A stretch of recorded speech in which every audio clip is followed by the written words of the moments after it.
वलल आखिरतु खैरुल luck मिनल ऊला। इने मेरा प्रभु पंहिंजे महबूब सां वाइदो फरमायो ऐं मुंहिंजा महबूब हर अचण वारी घड़ी, हर पोई घड़ी, हर गुज़रियल घड़ी खां तुंहिंजे लाइ तमाम बेहतर हूंदी। यानी अज़मत मुस्तफ़ा, शान रफ़ात मुस्तफ़ा हिकड़ी उहा घड़ी आहे जेका गुज़री वई, ॿी उहा घड़ी आहे जेका बाद में ईंदी।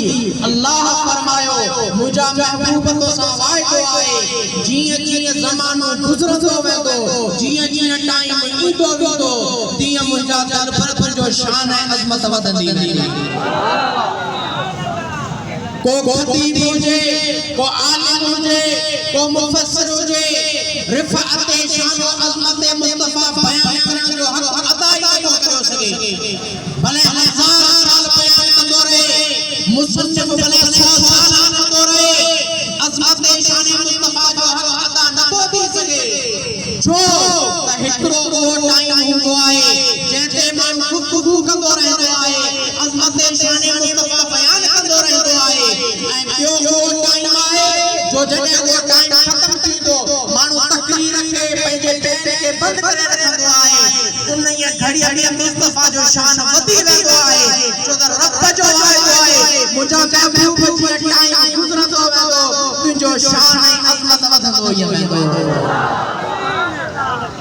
ऐं आयत जे पेश नज़र ॿियो असां अक़ीदो अहले सुन्नत जो आहे, उहो इहा आहे त जहिड़े तरीक़े सां मुस्तफ़ा करीम अलैहिस्सलाम 63 साल उम्र मुबारक जा पाण ज़ाहिरी हयात में ज़िंदा हुआ पंहिंजे शान मुताबिक़।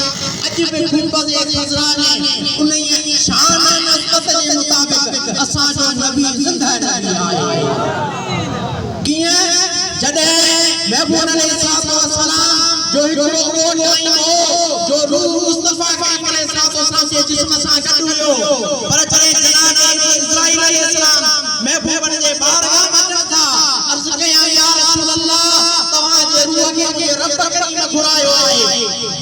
महबूब अलैहिस्सलाम जो रूह मुबारक रखी जॾहिं इस्राईल अल्लाह जे बारगाह में वियो, मुंहिंजा मौला रूह मुस्तफ़ा तो आहे, इन्हीअ खे किथे रखां? रब करीम फरमायो मुझे यार वाइदो कयो हो त हर अचण वारी घड़ी, हर कोई घड़ी तुझे गुज़रियल घड़ी खां बेहतर ऐं बाला हूंदी। उन ई जगह ते उहे मुस्तफ़ा खे रख जेका मुस्तफ़ा जे जिस्म खां अफ़ज़ल ऐं आला। मौला किथे रखूं?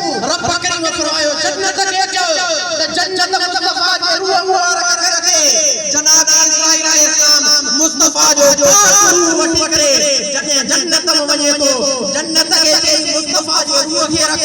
जन्नत जवाब ॾिनो किथे आऊं जन्नत ऐं किथे मुस्तफ़ा जो पाक रूह। ऐं इस्राईल मूंखे जेको हुस्न जी खैरात लानी आहे इन मुस्तफ़ा जे क़दमनि जे सदके मता फरमाई आहे।